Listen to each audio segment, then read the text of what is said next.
আমি জানি না যে আপনারা আমার সাথে একমত হবেন কিনা। সেটা হচ্ছে যে আমার চাচির শাসন আমলে সেনাবাহিনীর যত বড় বড় কর্মকর্তা আছে, ডিজিএফআই থেকে শুরু করে র্যাব, ডিবি, সেনাবাহিনীর উচ্চপদস্থ কর্মকর্তারা বা বিভিন্ন ধরনের সচিব, আমলা টামলা যারা আছে, যারা বড় বড় পদে আছে, তাদের হাতে প্রচুর ক্ষমতা ছিল এবং বিগত 17 বছরে এই ক্ষমতা যারা ছিল তারা সবাই হাজার হাজার কোটি টাকার মালিক।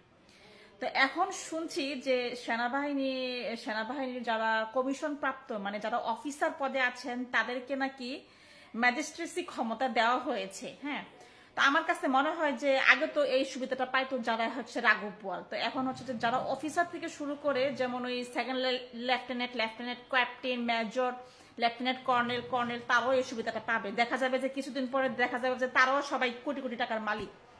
এরপরও যদি না হয় তখন এই ক্ষমতা দিয়ে দেওয়া হবে যে একদম নন কমিশন প্রাপ্ত যারা আছে, মানে সৈনিক, কি নায়ক, হাবিলদার, নায়ক, সুবেদার, মেজর, অনারারি ক্যাপ্টেন, মানে এদেরকেও এগুলো দিয়ে দেওয়া হবে। এবং একটা সময় পরে যায় দেখবো এরাও সবাই হাজার হাজার কোটি টাকার মালিক। মানে কি চলতেছে দেশের মধ্যে ভাইরে, কি চলতেছে আসলে আল্লাহ মাবুতি ভালো বলতে পারবে।